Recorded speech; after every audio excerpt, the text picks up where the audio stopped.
कोई गुरुजन ये नहीं कहते कि आप धन मत कमाओ, भाई धन के बिना तो काम चल ही नहीं सकता, पर धन ही सब कुछ नहीं हो सकता। धन के अलावा जीवन की मूल पूंजी केवल और केवल भगवान का नाम है। हम अपने जीवन में भगवान के नाम की पूंजी को भी एकत्रित करते रहे। हमने अपने जीवन को नशे में बिता दिया, हमने अपने जीवन को अहंकार में बिता दिया। बताओ जरा, बड़े बड़े राजघराने जहां पर दिन रात हाथी झूला करते थे, जहां लाखों के लोग, लाखों की संख्या में लोग द्वार पर खड़े रहते थे, जहां महाराज हाथ में छत्र चंवर लेकर के राजा महाराजाओं के पीछे जय जयकार करते चले करते थे, ऐसे ऐसे राजघराने आज देखो तो महाराज केवल और केवल चमगादड़ के घर बनकर के पड़े हुए हैं। क्यों? उनका सारा राज, उनका सारा वैभव, उनका सारा साम्राज्य समय के साथ धर्म की अमर्यादा के कारण समाप्त हो गया। जिसने अपने जीवन में धर्म को धारण किया है, बस वही परम सत्य को उपलब्ध हो सकता है। भगवत कृपा का प्रसाद मानिए, ठाकुर जी की मत कृपा मानिए कि कीड़े मकोड़े कुत्ता बिल्ली न बना करके भगवान ने इंसान बनाया, और इंसान बनकर के क्या कर रहे हैं महाराज? केवल और केवल दुनियादारी की चर्चा में। चलो ठीक है, दुनियादारी की चर्चा भी करना जरूरी है, पर हमने अपने जीवन को निंदा में बिता दिया, हमने अपने जीवन को ईर्ष्या में बिता दिया, हमने अपने जीवन को द्वेष में बिता दिया, हमने अपने जीवन को 2 नंबर के काम में बिता दिया। बताओ जरा, हमने अपने जीवन को बेईमानी में बिता दिया, हमने अपने जीवन में अधर्म ही अधर्म किया। धर्म की तो परिधि हमारे जीवन में रही नहीं महाराज। धर्म का सिद्धांत हमारे जीवन में नहीं रहा, और जब तक जीवन में धर्म नहीं होगा तब तक जीवन की कोई मूलभूतता नहीं निकलती। हम कहें नहीं साहब, मानव जीवन तो हमें बढ़िया आराम करने के लिए मिला है, बढ़िया डेवलप के गद्दे पर बैठेंगे, सोफे पर बैठेंगे, तो जो सुख मनुष्य को डेवलप के गद्दे पर बैठने में मिलता है ना महाराज, वही का वही सुख एक गधे को कचरे के ढेर में लोट लगाने में मिलता है महाराज। उसके लिए वही गद्दा है महाराज, बताओ, वही डेवलप का गद्दा। हम कहें नहीं महाराज, बढ़िया रसगुल्ला कलाकंद रबड़ी इमरती जीवने के लिए मानव जीवन मिला, समोसा कचौरी जीवने के लिए मानव जीवन मिला, इन स्वाद को लेने के लिए मानव जीवन मिला। कहने का तात्पर्य, अगर महाराज हम कहें कि केवल और केवल खान पान के लिए हमारा जीवन हुआ, आहार के लिए हमारा जीवन हुआ, तो जो सुख एक मनुष्य को 56 प्रकार के व्यंजनों को पाने में मिलता है, वही का वही सुख एक सुअर को नाली में मल खाने में मिलता है। उसके लिए वही 56 हो गए, वही उसके लिए 56 प्रकार के व्यंजन। हम कहें नहीं महाराज, मानव जाति को बढ़ाने के लिए, परिवार बढ़ाने के लिए, संसार बढ़ाने के लिए, कुल का वर्धन करने के लिए मानव जीवन मिला। वही मनुष्य तो अपने जीवन काल में बताओ जरा महाराज, स्त्री तो एक प्रजनन काल के पश्चात एक ही बच्चे को जन्म देती है, पर ऐसे ऐसे जीव इस धरती पर विद्यमान हैं जो हजारों की संख्या में अपनी तादाद को बढ़ाते हैं। भाई हजारों की संख्या में बच्चों को, सर्पिणी हजारों की संख्या में अंडे देती है। बताओ जरा, मच्छर भी सैकड़ों की संख्या में अंडे देता है। कितना छोटा सा जीव दिखाई देता, लेकिन ये अंडे देता तो सैकड़ों अंडे देता है। बताओ जरा, तो विचार करिए, मनुष्य से ज्यादा तो ये पशु पक्षी अपनी प्रजाति बढ़ा रहे। तो केवल आहार भय में तुलश्च, खाना पीना उठना बैठना सोना हंसना रोना गाना, इसके लिए हमारा मानव जीवन नहीं है। मानव जीवन के मूल का सिद्धांत केवल और केवल इतना जरूर होना चाहिए कि हम अपने जीवन का कल्याण करें, हम अपने जीवन के हित के बारे में विचार करें कि आखिर हमें जन्म क्यों मिला, आखिर हमें मानव क्यों बनाया। अब हम अपने महाराज अगर वस्तुतः देखा जाए तो संत महापुरुषों की वाणी तो ये कहती है, कबीर तो ये कहते हैं महाराज, ये जितने भी लोग दिखाई दे रहे हैं बोले सब मुर्दे के मानिंद जी रहे हैं। बोले क्यों? बोले सब मरे हुए के समान है। बोले जिसके जीवन में भगवान का भजन नहीं है वो मरा हुआ तो है महाराज। बताओ, जिसके जीवन में सत्य नहीं है वो मरा हुआ तो है, जिसके जीवन में ईमानदारी नहीं है वो मरा हुआ तो है, जिसके जीवन में मान मर्यादा नहीं वो मरा हुआ तो है। इसलिए अपने जीवन में अपने जीवन की पद्धति को अगर बनाना है, अपने जीवन को अगर सफल बनाना है, तो अपने जीवन में धर्म को धारण करिए। कोई जरूरी नहीं कि आप अगरबत्ती लगाओ, कोई जरूरी नहीं कि आप दीपक लगाओ। भाई जीवन में जब तक धर्म नहीं होगा तो ये क्रियाएं किस काम की सब। क्रिया करने में तो रावण एक से बढ़कर के एक क्रिया कर लेता था, लेकिन फिर भी उसके जीवन की भक्ति थोड़ी। भक्ति का मतलब है प्रेम। हम श्री परमात्मा के चरणों में अपने आप को समर्पित कर दें, भगवान के श्री चरणों में अपने आप को अर्पित कर दें, तब जाकर के बात बनेगी कि हाँ हमने अपने मानव जीवन का कल्याण किया। अपने जीवन की ईमानदारी पूर्वक जीने का प्रयास, आप जो भी कार्य करें पूरी ऊर्जा के साथ करें, पूरी चेतना के साथ करें। और जब चेतना के साथ आप कार्य करेंगे तो वो चेतना ही आपके कार्य को परमात्मा के कार्य में परिवर्तित कर देगा। भाई आपका कार्य, आपको भगवान के लिए अलग से समय नहीं निकालना पड़ेगा। आपका प्रत्येक कार्य, प्रत्येक कर्म परमात्मा की सेवा में समर्पित हो जाए। अब भाई बताओ जरा, आप रेल में चल रहे हो, अब आपके पास में बहुत सारे सामान की गठरी है, अब वो गठरी रेल में बैठने के बाद भी आपने अपने माथे पर धारण कर रखी है। कोई पूछे भैया क्या बात है, अरे महाराज ये हमारी वस्तु है, हमारा सामान है, जो हमें अपने सामान का बोझ तो हमें उठाना पड़ेगा। अब बताओ आदमी मूर्ख है कि नहीं, भाई उसका भी बोझ रेल ने उठा रखा है और उसकी वस्तु उसके सामान सामग्री का भी बोझ ट्रेन ने उठा रखा, लेकिन फिर भी वो मूर्ख कहता है कि मेरे सामान का बोझ तो मुझे उठाना है। अब विचार यही हमारे ऊपर भी आधारित है। हम कहते कि हमें अपना घर चलाना, हम कहते हमें अपना परिवार पालन करना, हम कहते हमें अपना धंधा करना, हम कहते हमें अपनी नौकरी करनी, हम कहते कि हमें ये काम करना, हमें ये काम करना। सब कुछ करने वाले तो परमात्मा है। बताओ जरा हमने अपने जीवन में कितनी बार विचार किया कि हम ऐसा करेंगे, हम ये करेंगे, ये करेंगे। हमारा विचार कभी हुआ है? बताओ जरा, हमने जो सोचा वो कभी हुआ है? अरे टटोलिए जरा अपने जीवन को। हमने विचार कर लिया कि हम महाराज ऐसा करेंगे, ऐसा करेंगे, पर वो हुआ थोड़ी महाराज। बोले क्यों? बोले हो ये वही जो राम रचि राखा, क्यों करी तर्क बड़ा वही शाखा। व्यर्थ की बातें भगवान के सुपुर्द कर दो। अर्जुन युद्ध के मैदान में खड़ा है। महाराज गीता का अध्ययन करिए आप। गीता कर्म का प्रतीक है, कर्म के सिद्धांतों को देने वाली है। अगर आप अपने जीवन में हताश हैं, अपने जीवन में दुखी हैं, आप डिप्रेशन में, आप चिंता में हैं, आप चिंताग्रस्त हैं, तो आप श्रीमद् भगवत गीता का अध्ययन करना प्रारंभ करिए। गीता जी आपको डिप्रेशन से आपको बाहर निकालने का प्रयास करेगी, आपको चिंताओं से बाहर निकालने का प्रयास करेगी, आपको दुखों से दूर, आपके दुखों को दूर करने का प्रयास श्रीमद् भगवत गीता करेगी। अध्ययन तो करिए ना। बताओ जरा, हम आप भी दिन रात युद्ध लड़ रहे हैं, हम आप भी दिन रात युद्ध की तो तरह लड़ रहे हैं महाराज। बताओ, अपने मन से लड़ रहे हैं, अपने आप से लड़ रहे हैं, अपने समाज से लड़ रहे हैं, अपने परिवार से लड़ रहे हैं। हम जीवन में केवल और केवल युद्ध कर रहे हैं और उन युद्ध की परिधि में हमें विजय होना है। विजय होने की परिधि से हम किस उद्देश्य से, किस परिधि से, किस सिद्धांत से अपने जीवन को सफल कर सके, वो श्रीमद् भगवत गीता हमें सिखाती है। जीना सिखाती रामायण, मरना सिखाती भागवत। और ग्रंथ तो हमारे गुरु हैं। आप अपने घर में अगर कल्याण चाहते हो ना, तो अपने घर में ग्रंथ रखना प्रारंभ करिए। ग्रंथ ही तो हमारा कल्याण करने वाले। श्रीमद् भगवत गीता। अर्जुन जब युद्ध के मैदान में, इधर तो कौरवों की सेना खड़ी है, इधर पांडवों की सेना, और श्री कृष्ण ने रथ की बागडोर पकड़ रखी अर्जुन की और पूरे युद्ध के मैदान का निरीक्षण करवाया। सबको देखा, बोले कौन कौन युद्ध करने के लिए आया है। सबको देखने के बाद जब श्री कृष्ण रथ को मध्य में ला करके अपने पंचजन्य शंख का दिग्नाद करते हैं, उस समय अर्जुन भयभीत तो होता, बोले मैं युद्ध नहीं करूंगा। अपने गांडीव धनुष को भूमि पर रख दिया, अपने धनुष को जमीन पर रख दिया, बाणों के तरकश को जमीन पर रख दिया। बोले मैं युद्ध नहीं करूंगा। बोले क्यों?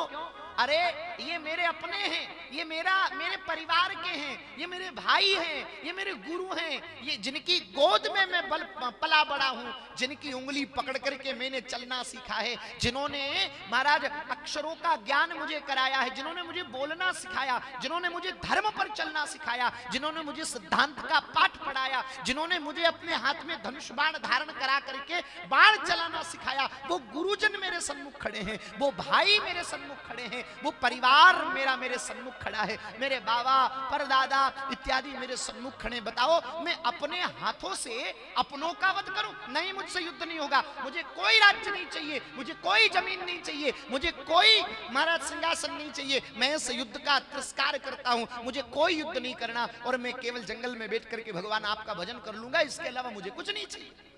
सुनिए अर्जुन कह रहा भगवान से। भगवान ने क्या कहा? अरे अर्जुन पशु बुद्धि का त्याग कर। बोले तू कौन होता है किसी को मारने वाला? तू कौन होता है किसी को बचाने वाला? ये तो सब काल के ग्रास में स्वतः चले जा रहे हैं। तू तो एक निमित्त मात्र है। तू नहीं करेगा तो कोई और करेगा, और परिणाम सत्य है। ये संसार की परिधि है महाराज।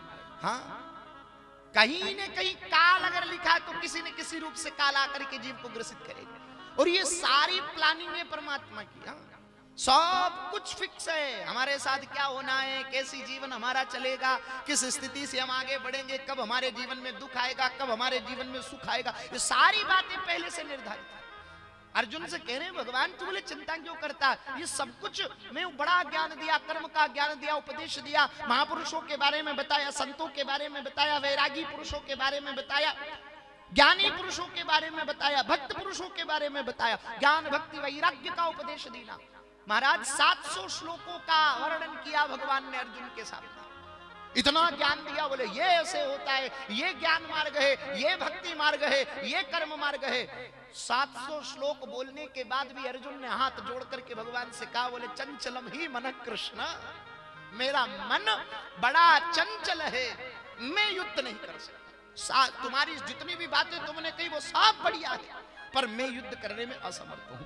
तब भगवान ने एक बात, अंतिम बात कही, महाराज सर्वधर्म परित्यज्य मामेकम शरणम व्रज। तू एक काम कर अर्जुन, अगर तू कल्याण चाहता है तो सारे धर्मों का परित्याग कर दे, सारे सुख, सारे दुख, सारे पुण्य, सारे पाप का तू परित्याग कर दे, केवल और केवल तू मेरी शरण में आ जा, मैं तेरा कल्याण कर दूंगा। भगवान ने इतनी बात कही, और हमें भी यही बात सीखनी चाहिए भागवत जी की कथा से, कि हम अपने जीवन की चिंता को परमात्मा के चरणों में छोड़ देवें। अब सौंप दिया इस जीवन का सब भार तुम्हारे हाथों में, अब जीत तुम्हारे हाथों में तो हार तुम्हारे हाथों। अर्पण कर दूं इस जीवन का सब भार तुम्हारे हाथों में, अब जीत तुम्हारे हाथों में तो हार तुम्हारे हाथों। अरे होलिका प्रकट हुई, हाँ, हिरण्यकशिपु विचार करता, बोले कौन मारेगा मेरे बेटे को।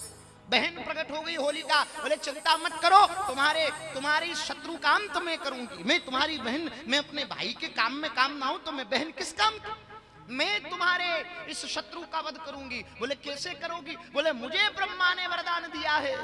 क्या वरदान दिया कि मैं, ऐसा वस्त्र है मेरे पास कि जिसे ओढ़ करके मैं जलती नहीं, अग्नि मुझे जला नहीं सकती, वायु मुझे उड़ा नहीं सकती, हाँ, धूप मुझे सुखा नहीं सकती, कोई मुझे मार नहीं सकता, इतना वरदान मेरे पास है। अच्छा ठीक है, चिता लगाई, भाई ने अपने हाथों से चिता तैयार कर ली, होलिका बैठी है, ढूंढा बैठी, चिता के ऊपर जाकर के वस्त्र ओढ़ लीना, गोद में प्रहलाद को बिठा लिया। अब बताओ जरा, जिस व्यक्ति को जिंदा जलाया जा रहा है उसके मुख पर कितनी चिंता होनी चाहिए। कोई कष्ट देवे, कोई गाली देवे तो हमारा हृदय कितना तिलमिला जाता, हमारे भीतर कितना क्रोध आता। लेकिन आज प्रहलाद जी को जीवित जिंदा जलाने के लिए बिठा दिया गया चिता में। तो प्रहलाद जी होलिका की गोद में बिठा, आप लोगों ने सब कल होलिका दहन किया, तो विचार करिए वो होलिका दहन क्या है। ये वही होलिका, वही ढूंढा बैठी है चिता में भीतर अपनी गोद में प्रहलाद को लेकर के, कि प्रहलाद जल के राख हो जाएगा और मैं बच जाऊंगी, मेरे भाई के काल को मैं मार डालूंगी, मेरे भाई के शत्रु का मैं वध करूंगी। दुष्प्रेरणा लेकर के बैठी है। प्रहलाद जी के मुख पर कोई चिंता नहीं है, प्रहलाद जी के मुख पर कोई उदासी नहीं है, प्रहलाद जी के मुख पर कोई दुख नहीं है। बोले क्यों? क्योंकि प्रहलाद जी ने कह दिया, बोले अब सौंप दिया इस जीवन का सब भार तुम्हारे हाथों में, अब जीत तुम्हारे हाथों में तो हार तुम्हारे हाथों में। भाई मैं जिंदा हूं तो तुम्हारे लिए, और मैं मरूं तो तुम्हारे लिए। जब सब कुछ प्रहलाद जी ने श्री ठाकुर जी के चरणों में निवेदन कर दीना, जब सब कुछ भगवान के श्री चरणों में अर्पित कर दीना, तो बताओ प्रहलाद जी की चिंता किसको रही? भगवान को ही रही। अब तो भगवान न आवे तो लाज किसकी जावे? बोले भगवान की जावे। प्रहलाद जी को कुछ हो जावे तो लाज किसकी जावे? बोले प्रहलाद जी की। भाई एक बेटी अपने बाप से आस करती ना कि मेरे बेटे का ब्याह होगा, मेरी बेटी का ब्याह होगा तो मेरे पिता के घर से मायरा आएगा, अब मायरा ना आएगा तो किसकी लाज जाएगी? बोले बाप की लाज जाएगी। चिंता तो उनको है। वही बात हुई, नरसिंह जी ने तो भगवान पे सौंप दिया, बोले तुम ही लेके आना, तुम्हारी बहन है, हमें कोई लेना देना नहीं महाराज, हम तो तुम्हारा भजन करेंगे, तुम्हारा कीर्तन करेंगे। अब भगवान को चिंता है, बोले नहीं जाएंगे तो किसकी बदनामी? बोले नरसिंह जी की नहीं होगी। बोले क्यों? बोले नरसिंह जी ने तो कह दिया, बोले ठाकुर जी लाएंगे, और ठाकुर जी नहीं आए तो ठाकुर जी की बदनामी। तो अपने नाम की मर्यादा भगवान को भी रखनी पड़ती है। भक्त वत्सल हैं, दीन बंधु हैं, तो प्रहलाद को बचाने के लिए उस होलिका, उस अग्नि के मध्य भगवान प्रकट हुए, और जो वस्त्र पहन करके होलिका बैठी वो वस्त्र प्रहलाद ने ओढ़ लीना, और होलिका जल करके राख। विचार करिएगा, पग पग पर परमात्मा विचारे। प्रहलाद जी ने नहीं कहा कि मेरे भगवान आओ मुझे बचाओ, ये नहीं कहा प्रहलाद जी ने क्या करके मुझे बचाओ, ये दुष्ट मुझे मारता है। बोले क्यों? प्रहलाद जी ने तो एक ही बात जीवन में जानी, बोले भगवान जो कर रहे हैं बढ़िया कर रहे हैं, जो कर रहे हैं वही तो कर रहे हैं, उनके अलावा है क्या? भाई जिसमें तेरी राजा राजी है हम उसी में, जिसमें तेरी रजा, जिसमें तेरी मर्जी, जिसमें तेरी इच्छा। अपने जीवन के सिद्धांत को भी इसी प्रकार बनाइए कि जो ठाकुर जी को करना हो जो करने दीजिए। फिर देखो जीवन में न तो दुख आएगा न चिंता आएगी। हम अपना माथा पकड़ करके बैठे हैं, हम अपने माथे पर कपड़ा बांध करके बैठे हैं। बोले क्यों? अरे महाराज ये काम कैसे होगा और ये काम कैसे होगा और ये काम कैसे होगा। बोले कार्य तो सब करने वाले भगवान, सौंपिए तो सही भगवान पर अपने जीवन की जिम्मेवारी। आपको पता महाराज, आपने बिल्ली को देखा होगा, बिल्ली को देखा नहीं देखा? बिल्ली जब बच्चे को जन्म देती है, एक होती है बिल्ली और एक बंदर। जब उनके बच्चे जब जन्म लेते हैं ना, तो वो बच्चे किस प्रकार से कार्य करते हैं आपने देखा होगा। ये भी भक्ति के दो मार्ग हैं। बिल्ली जब बच्चे को जन्म देती है तो बच्चे आंख नहीं खोलते, चलते नहीं है, उठते नहीं है। क्यों? बोले बच्चों ने समर्पण कर दिया। बोले जब तक तुम हमें 7 घर में नहीं घुमाओगी तब तक हम अपनी आंख नहीं खोलेंगे। 7 घर बदलती है बिल्ली अपने बच्चों को लेकर। अब वो बिल्ली कैसे अपने बच्चों को ले जाती है? भाई हाथ तो उसके अलग से है नहीं जो बच्चों को तोप के ले जावे। जैसे आप अपने बच्चों को तोपते ऐसे तो बिल्ली तोप नहीं सकती। जिन दांतों से अपने पेट को भरने के लिए वो बिल्ली चूहे को मार करके खाती है, उन्हीं दांतों से अपने बच्चे की गर्दन को पकड़ करके ले जाती है। अब विचार करिए आप, कितनी सावधानी रखती होगी वो बिल्ली कि भाई मेरे बच्चे को दांत ना लग जाए, मेरे बच्चे को कोई कष्ट ना हो जाए। अब बच्चे पड़े हुए हैं, बोले दांत लग जाए तो तेरी जिम्मेदारी, हमारी जिम्मेदारी नहीं। क्यों? बोले हमने नहीं पकड़ा, तूने पकड़ा। हमें चोट लगे जिसकी जिम्मेदारी तेरी, हमें कोई कष्ट हो जाए जिसकी जिम्मेदारी तेरी। 7 घर घुमाने के बाद फिर हम स्वतंत्र होंगे। बिल्ली के बच्चों ने ये ठान लिया और उस बात पर बिल्ली अड़ी गए, सावधानी पूर्वक बच्चों को अपने दांत में पकड़ करके घर घर घुमाती। अब एक आप देखिए जरा, एक बंदर जब अपने बच्चे को जन्म देता है, जब वो अपने बच्चों को जन्म दे रही है महाराज मादा, तो उसके बच्चे को अपनी छाती से लगा करके, आपने देखा होगा बंदर का बच्चा माँ की छाती से लगा रहता है, और जैसे ही छाती से चिपका होता है तो माँ नहीं पकड़ती, बच्चा माँ को पकड़ता है। बच्चे ने माँ को पकड़ा। अब मान लो बंदर इधर से कूद के उस छत पर जाना या उस डगाल पर जाना है। अब वो छलांग लगावे और उस मध्य अगर बच्चे के हाथ छूट जावे और बच्चा गिर जावे, मर जावे, तो दोष तो बच्चे का हुआ क्योंकि बच्चे ने ठीक से नहीं पकड़ा। तो एक है जो बच्चे ने पकड़ रखा है और एक है जो माँ ने पकड़ रखा है। बस इसी स्थिति से अपने जीवन को जीना है। हम कहें कि हम करने वाले तो गिरेंगे तो चोट हमें लगेगी, और हम कहें सब कुछ करने वाले ठाकुर जी आप हो तो बिगड़े सुधरे जो बोले किसका? बोले श्री परमात्मा का, श्री ठाकुर जी। इसलिए अपने जीवन के सब काम भगवान को सौंप दो, अपना जीवन भगवान के हवाले कर दो। महाराज जीवन ये तेरे हवाले मुरलिया। महाराज सब कुछ परमात्मा श्री ठाकुर को समर्पित कर दो। जब सब कुछ भगवान स्वीकार कर लेंगे तो फिर हमारे जीवन में परम आनंद होगा, परम प्रेम होगा, परम वात्सल्य होगा। हे नाथ में थारो जी थारो रे नाथ में ओ थारो जी थारो, ये चोखो बुरो कुटिल और कामी जो कुछ हूँ सो थारो। नाथ में थारो जी थारो रे नाथ में थारो जी थारो, चोखो बुरो कुटिल और कामी जो कुछ हूँ सो थारो। इको इको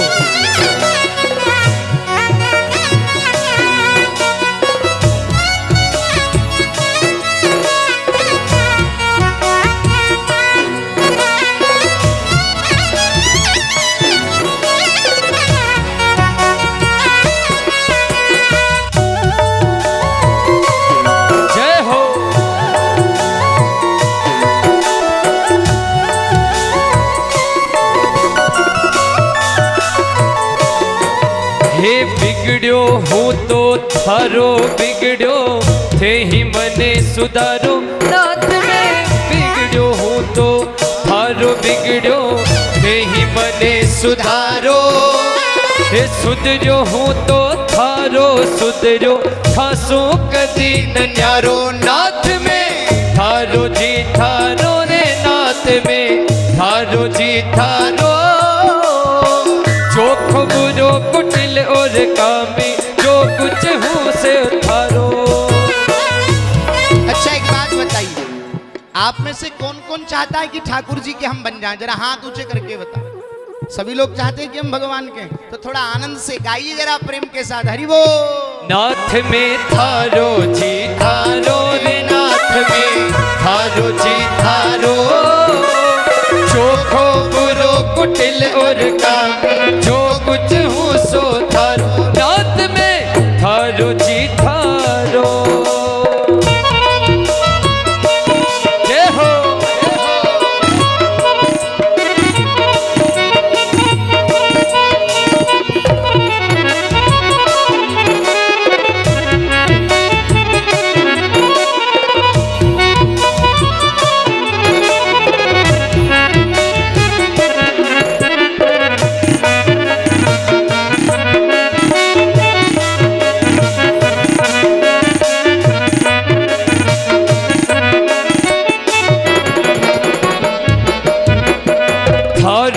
थारो ही बाजू रेशो थारो थारो, थारो ही बाजू रेशो थारो थारो। अरे आंगलियां न परे न होवे, या तो आप विचारो, नाथ में थारो जी थारो, नाथ में थारो जी थारो, जो खबरो कुटिल और कामी, जो कुछ हूँ सो थारो, नाथ में थारो जी थारो।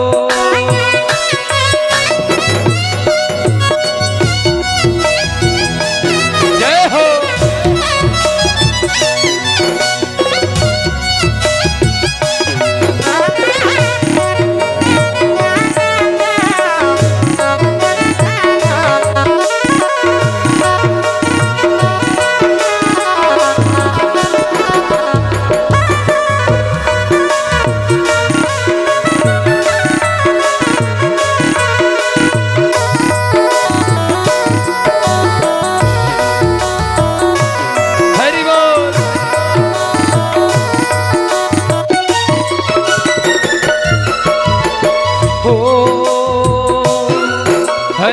मेरी बात जावे तो जावे, सोच नहीं कुछ मारो, मेरी बात जावे तो जावे, सोच नहीं कछु मारो। अरे मारो बेड़ो सोच ओलायो, बिरद लाज सी थारो, नाथ में थारो जी थारो रे, नाथ में थारो जी थारो। ए जी चौक बुरो कुटिल और कामी, जो कुछ हूँ सो थारो, नाथ में थारो जी थारो।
जिस तरह करो नाथ अब मारो चाहे तारो, नचे जिस तरह करो नाथ अब मारो चाहे तारो।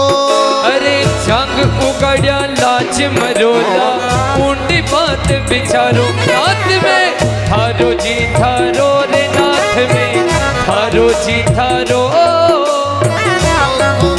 कुटिल रुकामी, जो कुछ हूँ सो थारो, नाथ में थारो जी थारो।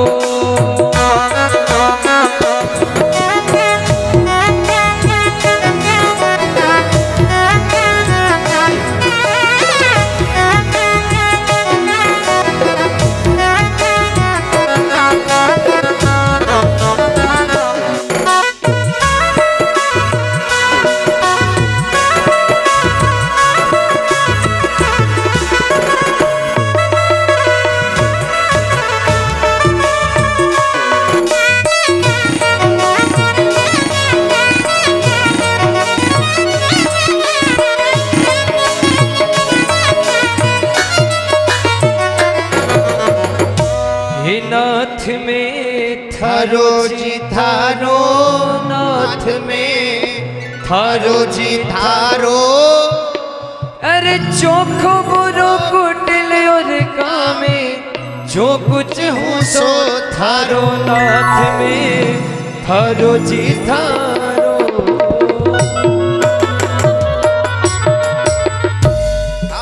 हर थोड़ी थोड़ी देर में कहते रहो नाथ मैं आपका हूं, हे नाथ मैं आपको भूलूं नहीं, जैसा भी हूं आपका हूं। भाई शरीर की उंगली में सड़ा न लग जावे तो ये थोड़ी कहेंगे कि भाई उंगली शरीर का अलग अंग हो गया। वही बेटा निकम्मा निकल जावे, कमावे नहीं महाराज, माता पिता को कष्ट देवे तो भी माता पिता को अपने बेटे से कितना प्रेम होता। बोले भगवान हम जैसे भी हैं हम आपके हैं। इतना भाव अगर आपने रख लिया अपने जीवन में तो ये व्यासपीठ आपको इस बात का विश्वास दिलाती है कि आपके जीवन में कभी दुख नहीं आएगा महाराज, कभी कोई कष्ट नहीं आएगा, कभी कोई चिंता कोई पीड़ा आपके जीवन में नहीं आएगी। बोले क्यों? बोले जो भी कुछ पीड़ा जो कष्ट होगा वो सब श्री ठाकुर जी का। इसलिए अपने जीवन का कल्याण अगर चाहते हैं तो अपना समर्पण श्री परमात्मा के चरणों में कर दें। कर बड़े भाव और बड़ी श्रद्धा के साथ श्रीमद् भागवत जी के महात्म्य की चर्चा को हमने श्रवण की ना। और महात्म्य की कथा में विशेष उदाहरण के स्वरूप जब नारद जी ने पूछा कि भागवत की कथा किसका कल्याण करती है, भाई भजनानंदी का कल्याण हो, नाम जप करने वाले का कल्याण हो, और महाराज कोई बड़े दिव्य महापुरुष तपपूत हो उनका कल्याण हो तो कोई बड़ी बात थोड़ी है। ये कथा किसका कल्याण करती है और कैसे कैसे जीव का कल्याण कर सकती है। भाई क्वालिटी तो पता चलना चाहिए ना, भाई कौन कौन भीतर आ सकता है, कौन कौन का कल्याण किसको किसको स्वीकार करते हैं। कोई लिस्ट कोई जिम्मेदारी कोई नियम कानून तो होंगे ना कि भाई ऐसा ऐसा करने वाला भगवान के दरबार में आता, तो वो बताइए। नारद जी को सनकादिक ऋषिकों ने कहा बोले भगवान के द्वार पर कोई नियम नहीं है, कोई कानून नहीं है। ये सारे नियम कानून ये तो जीवन जीने के लिए, हम अपने जीवन में जी सके, हम अपने जीवन की मर्यादा रख सके, हम अपने जीवन के सिद्धांत को पार कर सके। भाई इसका मतलब ये नहीं कि हम कोई पूजा नहीं करें कोई पाठ नहीं करें, सब आवश्यक है, पर इन सबके मूल में केवल भगवान की शरणागति है कि हम भगवान के। बताओ जरा महाराज, पत्नी अपने पति से प्रेम करती है या माता अपने पुत्र से प्रेम करती है तो उसको कोई प्रमाण थोड़ी देना पड़ता है कि मैं अपने बेटे से प्रेम करती हूँ या मैं अपने पति से प्रेम करती हूँ। माला लेकर के थोड़ी बेचना पड़ता है पत्नी को कि पति देव पति देव पति देव पति देव, ऐसे थोड़ी करें। माँ माला लेके थोड़ी बेचती बेटा बेटा बेटा बेटा बेटा माला फिर है जो है भी संबंध उनका है। जन्म जानती है महाराज माँ की भी मेरा बेटा, पत्नी जानती है मेरा पति है, मेरी देख रेख मेरा पति करेगा, मेरी जिम्मेवारी मेरे पति की, मेरे सुख दुख मेरे पति के। जब सब बात पत्नी जानती है, जब सब बात वो माँ जानती है तो ठीक इसी प्रकार हमारी सब बात भी वो परमात्मा जानता है। हमारा असली सगा, हमारा सर्वस्व, हमारा प्राण प्रिय धन केवल वो परमात्मा। भगवान के सुपुर्द हो जाओ, भगवान की कथा ही, भगवान का नाम ही हमारा कल्याण कर सकता है। इसलिए अपने जीवन में उठते बैठते सोते रोते गाते हर परिस्थिति में भगवान का नाम जप करिए।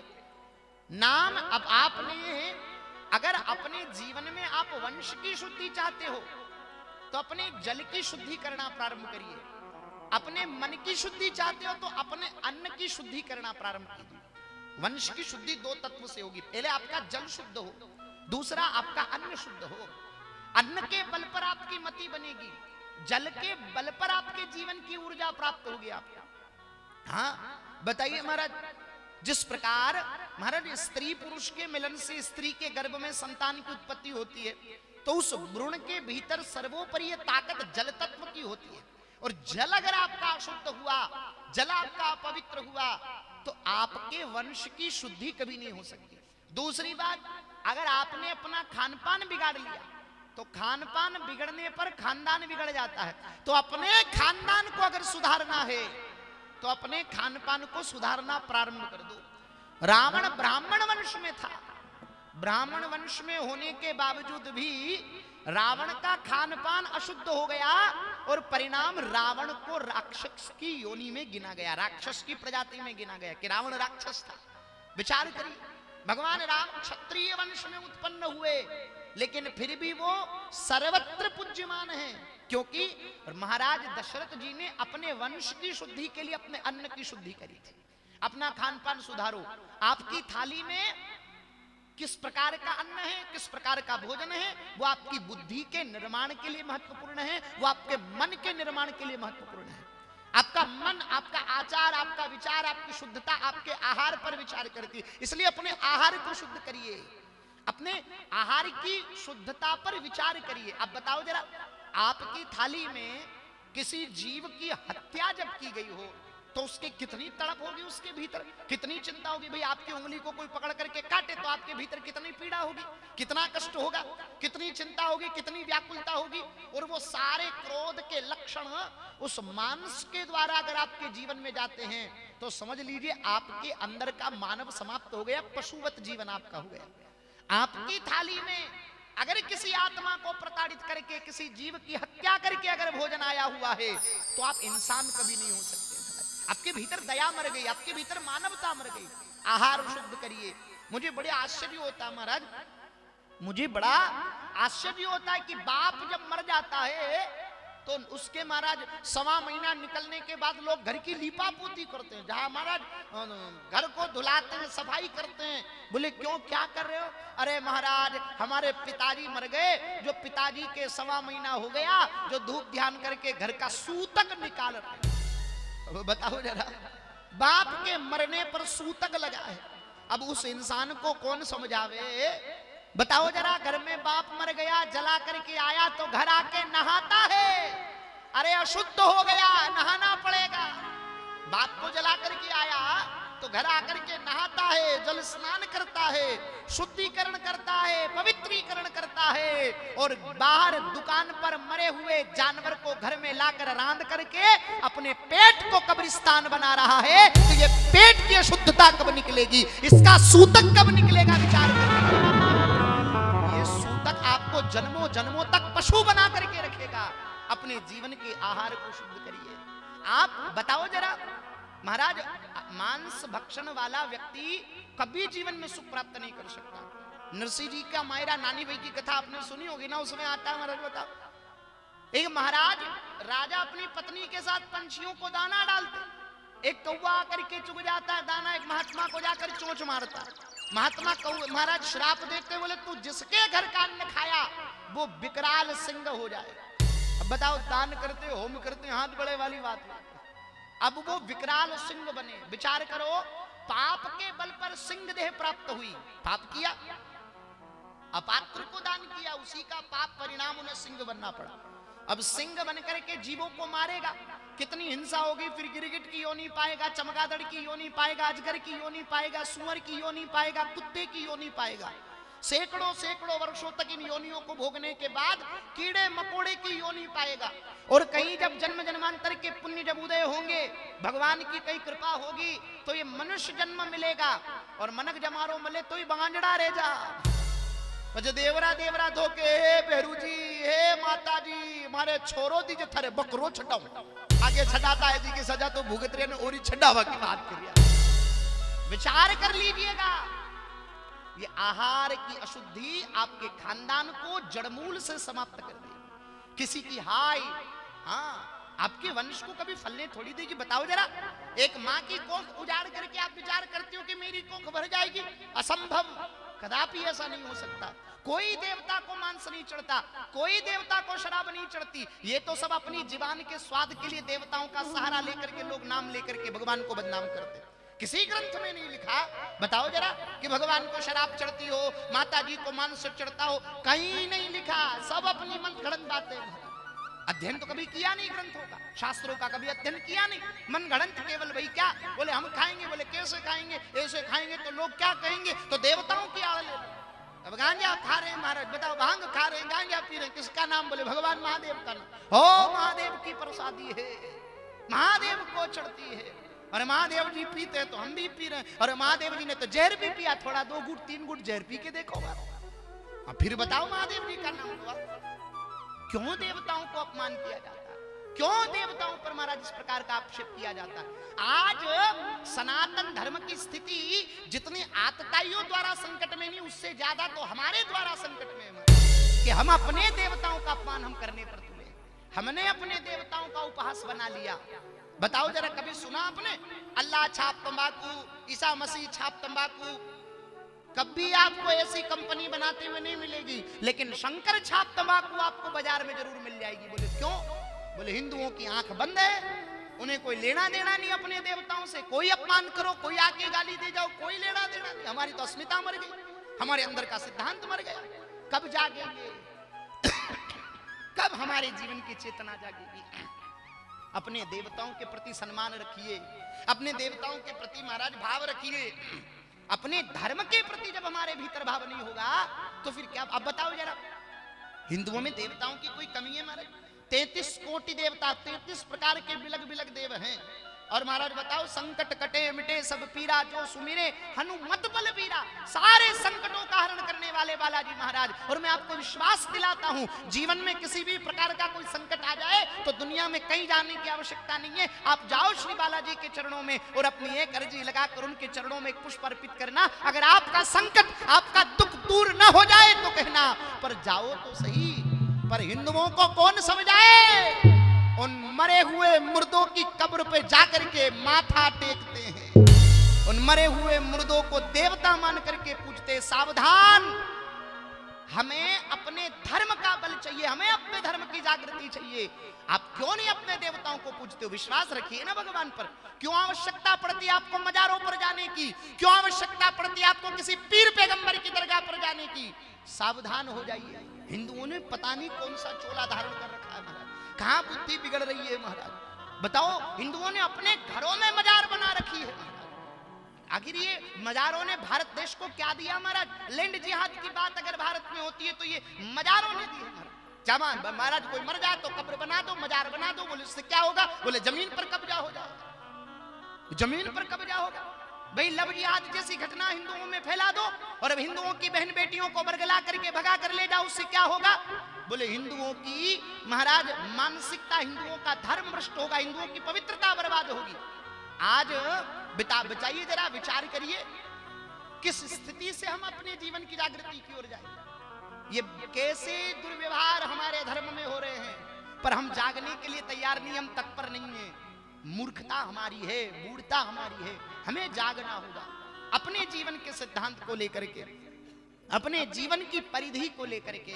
और जब तक हम अपनी परिधि के बारे में नहीं जागेंगे, जब हम अपने सिद्धांत के लिए नहीं जागेंगे, अपने धर्म के लिए नहीं जागेंगे, तो फिर हमारे जीने का मतलब क्या है? और हम भागवत ये कथा इसलिए आपके महाराज हृदय में बैठ करके आपको जगाने के लिए आई कि जागो, अपने बच्चों को अच्छे संस्कार दो, अपने बच्चों को मंदिर लाना सिखाओ, अपने बच्चों को कथा में लाना सिखाओ। केवल ये जमीन जागीरी, मकान, गाड़ी, घोड़ा ये दे करके चले जाओगे तो ये बच्चों का कल्याण नहीं करेंगे महाराज, सब समाप्त कर देंगे। हमारे यहाँ तो कहा गया, पूत सपूत तो कायदन सिंचे ने, पूत कपूत तो कायदन सिंचे।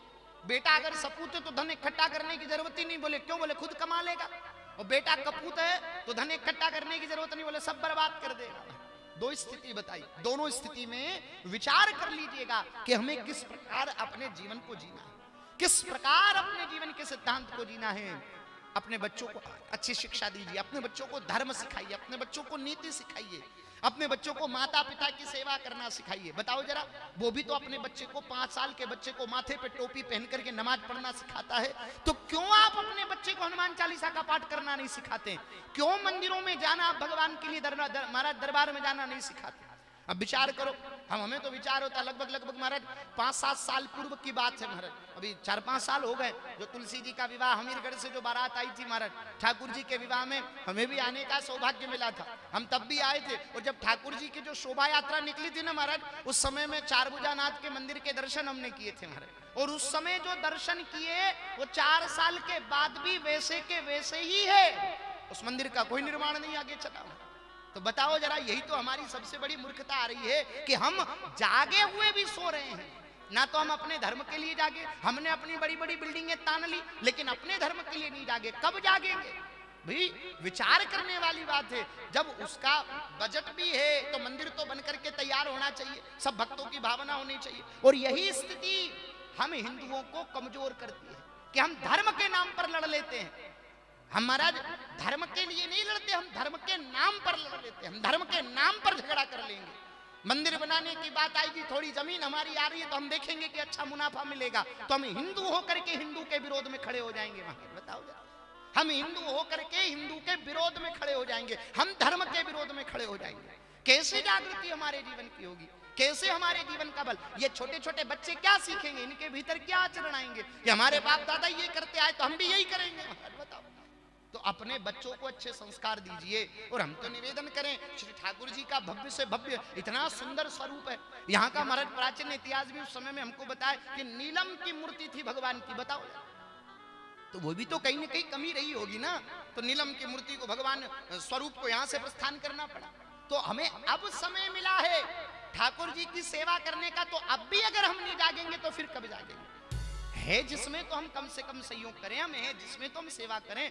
और महाराज जो भी कार्यकर्ता हैं गांव के समस्त भक्तों से हम तो यही निवेदन करें कि भगवान के मंदिर पर शीघ्रातिशीघ्र शिखर बने और उस पर भव्य कलश प्राण प्रतिष्ठा हो और श्री ठाकुर जी का मंदिर भव्य से भव्य बने। और यही गांव खामोर का सबसे बड़ा इतिहास होगा कि गांव खामोर में भी चारभुजा नाथ की मंदिर की भव्यता देखो तो इस आसपास के क्षेत्र में आपको कहीं देखने को नहीं मिलेगी। भगवान की इतनी सुंदरता है, इतना सुंदर स्वरूप है भगवान का, इतना दिव्य तेज है कि इस पूरे क्षेत्र में घूम जाइए आपको ऐसी प्रतिमा देखने को नहीं मिलेगी वर्तमान में जो भगवान विराजमान है। लेकिन हम अब भी समझने के लिए तैयार। आप जागिए, अपने धर्म को जगाइए, अपने आप के भीतर की मानवता को जगाइए, हिंदुत्व को जगाइए, अपने भीतर के सेवाप्रद को जगाइए। हम इस बात पर जगे कि हमें करना क्या चाहिए। हमें जो नहीं करना हम वो पहले कर लेते हैं, जो करना उसके लिए हम सोए हुए हैं, कोई चिंता नहीं। 10 लोग बातें करेंगे, बोले क्यों, उनको करने दो, और करने वाले को लोग गाली देते, बोले ये महाराज इनका कोई स्वार्थ होगा इसलिए आगे आगे बढ़ रहे हैं, इनके लिए आगे आगे घुस रहे हैं, इनको कोई पैसे का लोभ होगा। अरे महाराज बताइए, हम हिंदू हैं, इस बात का तो हमारे भीतर सबके भीतर भाव है कि हम देवताओं का, भगवान के नाम का, गौ माता के नाम का कभी कोई नहीं खाता। प्रत्येक हिंदू के हृदय में ये भाव होगा। और वो कभी कोई आगे बढ़कर के अगर काम करता है तो महाराज उसके हृदय में ऐसी भावना नहीं होती कि वो कुछ खाने के लिए आगे बढ़ रहा, वो सेवा करने के लिए, क्योंकि कोई दूसरा आगे नहीं बढ़ रहा इसलिए उसको आगे बढ़ना पड़ा। और आगे बढ़ने वाले को लोग टांग खींच करके नीचे गिराने का काम करते। तो ऐसा काम न किया जाए, उसे प्रोत्साहन दिया जाए, उसे बल दिया जाए, उसके साथ खड़े रहा जाए कि हम तेरे साथ हैं। महाराज आप चल करके उसका साथ दीजिए, तब धर्म का संवर्धन होगा, तब धर्म की बात होगी, तब धर्म की जय जयकार होगी। इस बात पर विचार करिए, गौर करिए। महाराज अनंत अनंत रूपेण श्रीमद् भागवत महापुराण की दिव्य गाथा जो महाराज धुंधकारी प्रसंग के साथ कल विश्राम की ओर लेकर के चले थे। आत्मदेव के दिव्य उपाख्यान को हमने श्रवण की ना। आत्मदेव जी कौन है? हम आप या जितने भी बेटे हम सब आत्मदेव हैं। आत्मदेव का मतलब क्या? बोले आत्मा में रमण करने वाला आत्मदेव होता है। हम सबके भीतर आत्म तत्व है। आत्मदेव की पत्नी कौन है? बोले धुंधली। सबकी एक पत्नी है जिसका नाम है बुद्धि, भाई मति। अच्छा पत्नी को क्या कहते हैं? बोले श्रीमती। श्रीमती कहते हैं ना पत्नी को। क्यों कहते हैं श्रीमती? श्री का मतलब होता है महाराज, मति का मतलब होता है बुद्धि, और श्री का मतलब पुरुष के लिए कहा गया। बोले पुरुष की बुद्धि की मति, इसलिए पत्नी को श्रीमती कहा जाता। भाई मालकिन है घर की, इसलिए उसे श्रीमती कहा जाता। ठीक इसी प्रकार हमारे शरीर की भी जो बुद्धि है ना, मति, वही घर की हमारे शरीर की स्वरूपा है। हमें चलाने की ताकत, हमें बोलने की ताकत, हमें हंसने की ताकत, हमें कार्य करने की ताकत जहां से प्राप्त होती है, निर्णय करने की जो ताकत हमें मिलती है वो बुद्धि है। सही गलत का निर्णय करने की ताकत बुद्धि से प्राप्त होती है। तो बुद्धि ही प्रत्येक मनुष्य की महाराज, बुद्धि प्रत्येक मनुष्य की महाराज मति है। अब मति को किस प्रकार से चलाया जाए? अब इन आत्मदेव की पत्नी का क्या नाम है? बोले धुंधली। धुंधली का मतलब क्या हुआ? धुंधली का मतलब हुआ जिसकी बुद्धि पर धूल पड़ी। धुंधली मैंने धुंधली मेली हो गई ना। जैसे कांच के ऊपर धूला डाल दो तो कांच के अंदर हमारी छवि साफ नजर नहीं आती, तो हम क्या कहते हैं? अरे कांच धुंधला हो गया। तो क्या करेंगे? बोले कपड़ा लेके साफ करेंगे तो फिर साफ दिखाई देगा। ठीक इसी प्रकार हम सबकी बुद्धि भी धुंधली हो गई। किसके कारण? माया के कारण, लोभ के कारण, ईर्ष्या के कारण। ये क्यों आगे बढ़ रहा महाराज? ये कैसे कर ले, हम कैसे कर ले, हम क्यों पीछे रह जावे? इस बात की ईर्ष्या ये हमारी बुद्धि पर धूल के रूप में पड़ी है। ये महाराज काम, क्रोध, लोभ, मोह, मद, मत्सर्य, मात्सर्य, ये सब वो धूल है जो हमारी बुद्धि पर पड़े और हमारी बुद्धि को मैला कर दिया। ना तो हम भजन कर पा रहे, ना हम सत्संग कर पा रहे, ना हम संकीर्तन कर पा रहे। और इस विधि से जब अपने जीवन को जीते तो हमारी बुद्धि तो धुंधली। अब बुद्धि धुंधली कब होती है? बोले जिसको निर्णय करने की ताकत नहीं। धर्म की कोई बात हो ना तो तर्क वितर्क करे। ओ मंदिर बनाओ भगवान मले के कथा अनुभव कई वे महाराज लोग इसी तर्क करते हैं, ऐसी बातें करते हैं। हमारा लोग बड़ी बात आप कहो लोगों से, अरे भजन करो भगवान की माला फेरो, मन के महाराज माला फेर वहां भगवान मिलता तो मणियारो तो दिन रात माला हाथ में लेन बेटे वहां भगवान कद का मिल जाता। हम कहनी महाराज स्नान करो गंगा जी में स्नान करो, जो हाँ पड़वा भगवान मिलता तो माछली तो गंगा जी में पड़ी वाके भगवान कद का मिल जाता। कोई महाराज उपास करो व्रत करो एकादशी करो, महाराज उपास करवाऊं भगवान मिलता तो वांदरा के कद का मिल जाता, वो तो फलीज खावे वाने भगवान ने मिले जो मगे कुकर मिल जाए। तो अब विचार करो, तर्क कर रहे हो, हम वितर्क दे रहे हैं, हम तर्क दे रहे हैं, हम अपनी बुद्धि से विचार धर्म में आक्षेप करने का प्रयास करेंगे। नहीं नहीं ऐसा नहीं, ऐसा थोड़ी होता है, ऐसा नहीं ऐसा थोड़ी होता है भाई। जो विधि जो सिद्धांत जो महापुरुषों ने बनाए उसके ऊपर तो चलना पड़ेगा। और यही बात धुंधली के जीवन में हुई भाई। पति तो बड़ा आज्ञाकार, पति तो बड़ा धर्मात्मा था, माने हमारी आत्मा तो सबकी बड़ी धर्मात्मा है, धर्ममयी है हमारी आत्मा, पर हमारी बुद्धि ने तर्क वितर्क रख दिया, बुद्धि ने रोड़ा अटका दिया, बोले ऐसा कैसे हो सकता है। और हमने बुद्धि की मान ली, मन की मान ली। हाँ अब मन के रूप में हम चल पड़े महाराज, बुद्धि के रूप में चल पड़े, बुद्धि को मेला कर लिया। अब बुद्धि जब मेली होगी तो उसका परिणाम भी मेला होगा, मैंने धुंधकारी जैसी औलाद प्रकट हुई, परिणाम तो धुंधकारी प्रकट होगा। और धुंधकारी जब प्रकट हुआ, धुंधकारी का मतलब है बोले हमारे पाप दोष, और जब पाप दोष प्रकट होते तो हमारा कितने प्रकार की 5 प्रकार की वेश्याओं को ला करके रख लिया। हम हमारे मन ने भी 5 प्रकार के विकारों को ला करके रख लिया, रूप रस स्पर्श गंध और शब्द, ये 5 प्रकार के विकार हैं जो दिन रात हमें लूट रहे हैं। वो वेश्याएं धुंधकारी को लूट रही है, और ये 5 प्रकार के दुर्गुण जो हमारे हृदय को हमारी आत्मा को दिन रात लूट रहे हैं, हमारे धन को खर्च कर रहे हैं, हमारे भजन को, हमारे जीवन को, हमारी श्वास को। बताओ जीवन कितना अनमोल है, जीवन का कोई भरोसा हमारा, बताओ कितने दिन का हमारा जीवन, कितने दिन हम जीवे। 1 मिनट ये तुरंत निकल गया हमारे जीवन का, ये समय हमारे जीवन का तुरंत निकला।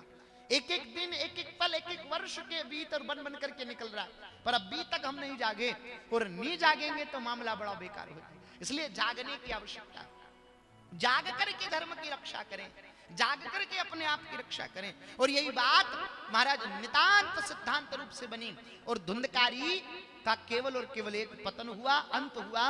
और धुंधकारी जैसे पापी की गति के लिए गौकर्ण को एक प्रकार का महाराज साधन करना पड़ा, और वो साधन क्या था, बोले भगवान की कथा।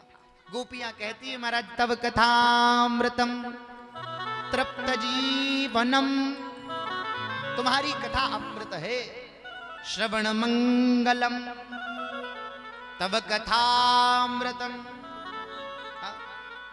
प्रथम भगति संतन कर संगा, दूसरी रति मम कथा प्रसंगा। भगवान की भक्ति का सिद्धांत बोले भगवान की कथा।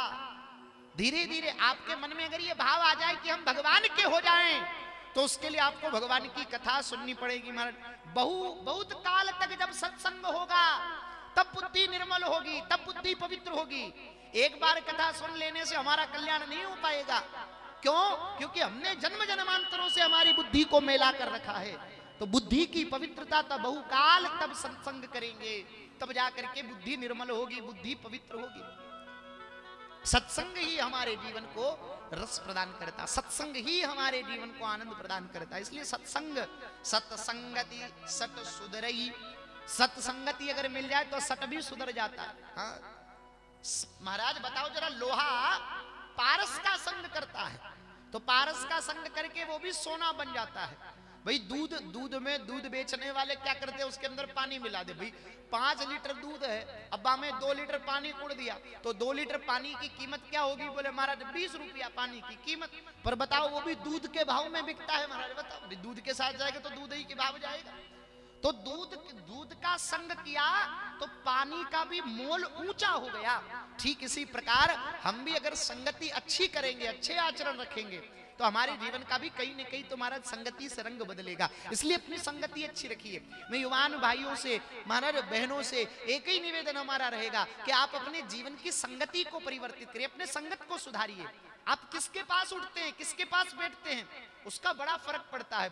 आप भले कितने ही भजनानंदी, आप कितने बड़े महाराज प्रतापी, लेकिन अगर आप मदिरालय पर जाकर के बैठोगे तो वहां पर जाकर के भी आप माला फेरोगे तो कोई यूं थोड़ी कहेगा कि माला फेरा, यही कहेंगे बोले दारू पीने के लिए आए। तो आपकी क्रिया प्रधान नहीं है, आपका महाराज स्थान भी, संगति भी प्रधानपूर्ण है। इसलिए अपनी भाई अरे ए लाला बैठ जाइए, क्योंकि वाणु प्यास न लग रही ना, लोटियान देगन प्यास लगे, बैठ जाते न छारियो कि नहीं पानी न छारियो। तो महाराज जीवन की परिधि, जीवन का सिद्धांत, जीवन की नीति इस बात पर आधारित होती है कि हमें अपने जीवन में परम रस को प्राप्त करना। अब कई थोड़ो को चाल चल वेजा तुम्हारा तो दिमाग काम करे को नहीं, तो बूढ़ो आदमी सा तो ये कहते कहते भूल जाओ। इसलिए पानी की प्यास ऐसी कोई लगे तो अपने घर से पात्र बोतल भर करके पानी का पात्र लेकर के आया करो, ये लोटा लेकर के चलो, जो कथा में विघ्न होता है। शांति पूर्वक जितने आप भाव से कथा सुनोगे ना, उतना महाराज आपको तो आनंद आएगा ही आएगा, लेकिन मैं अपने आनंद में भी परम आनंद को प्राप्त करूंगा कि भैया ठीक है, बहुत सुंदर और बड़ी प्रसन्नता की बात किया, बहुत शांति पूर्वक बैठ करके कथा सुना। हाँ सब मोटी बात तो हुणबा वाली बात ही जैसा कोई की हुणे बताओ जरा, ए तुम्हारे वो कुकर के लियो रे, आजकल तो बाँ से चढ़े हुणबान कोई तैयार में तो बताओ, न तो पत्नी पति की हुणे, न पति पत्नी की हुणे, न बेटो माँ की हुणे, न माता पिता बच्चा की हुणे, बताओ कोई की न हुणे। हुणबान तैयार हो जा तो घर की राड़ी मिट जा सा। भाई बहु सासू माँ की हुण लेवे, न सासू माँ बहू की हुण ले तो घर की राड़ खत्म महाराज, न्यान्यारा रोटा न पोना पड़े सा। पर हुणबान तैयार को नहीं, न्यान्यारा रोटियां बनान तैयार महाराज। हुणबा की तो सब मोटी बात है जो आप सुन रहे हो, जो बहुत बड़ी ठाकुर जी की कृपा है कि आपके हृदय में भगवान विराजे हैं, आपके हृदय में श्री ठाकुर जी की कृपा हुई है, जो आपको भगवान की कथा प्रिय लग रही। तो भगवान अनंत आनंद के साथ महाराज अपने जीवन की मात्सर्यता को मिटाइए। मात्सर्यता का मतलब ईर्षा, द्वेष। जब तक द्वेष नहीं मिटेगा तब तक हमारे जीवन से हम बड़ी ईर्षा करते हैं, हम बड़े द्वेष, हम थोड़े बहुत ज्ञानी हो जाते ना तो तर्क करने लगते हैं, नहीं ये ऐसा थोड़ी होता, ये तो ऐसा होता, उसने तो ऐसा कर दिया, ऐसा नहीं, ऐसा करना चाहिए था, हम बड़ा तर्क करते। सावधान, कदापि अपने जीवन में ईर्षा मत लाइए। भाई जिसकी जैसी परिधि, जिसकी जैसी विधा है, उस विधा से वो काम कर रहा है, हमें हस्तक्षेप करने की क्या आवश्यकता आती है। आपने महाराज नाम सुना होगा, महाराज ज्ञानेश्वरी का नाम सुना होगा। महाराष्ट्र में बहुत सिद्ध संत हुए ज्ञानेश्वरी, और उसी कार्यकाल में चांगदेव नाम के महापुरुष थे, वो भी बड़े सिद्ध पुरुष थे, सिद्ध आत्मा थी, सिद्धियों को प्राप्त करने वाले। ऐसी ऐसी सिद्धियां थी महाराज की वो हवा में उड़ जाया करते थे।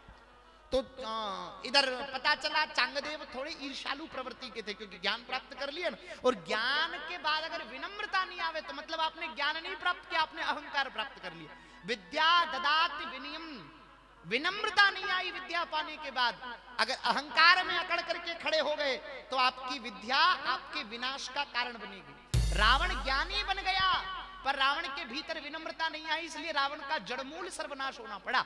इसलिए अपने जीवन में ज्ञान के साथ साथ विनम्रता लेकर के आइए, अपने जीवन में झुकना सीखिए। जिसने झुकना जान लिया ना उसने सब कुछ पा लिया। पेड़ के ऊपर जब फल लगते हैं ना महाराज, तो पेड़ में फल जब रस से परिपक्व हो जाते तो पेड़ ऊंचा नहीं जाता, पेड़ की डगाल नीचे झुक जाया करती है। ठीक इसी प्रकार जिसके जीवन में ज्ञान हो वो भी झुक जाया करता है। तो महाराज परिधि ज्ञान की आई, ज्ञानेश्वरी बड़े सिद्ध, लोगों में धीरे धीरे चर्चा चलने लगी। चांगदेव के कानों में बात गई कि बड़े सिद्ध पुरुष हैं, तो चांगदेव ने कहा हमारे होते दूसरा कैसे कोई सिद्ध पुरुष हो सकता, सबसे बड़े सिद्ध तो हम ही हैं, हमारे अलावा इस क्षेत्र में कौन सिद्ध पुरुष हो सकता। ईर्ष्या आई, ऐसा देश उसके जीवन में आया, और चांगदेव ने क्या किया, एक शेर जंगल से अपने मंत्रों को अभिमंत्रित करके महाराज पात्र से जल छिड़क करके शेर को अपने वश में कर लिया, शेर को अपना गुलाम बना लिया।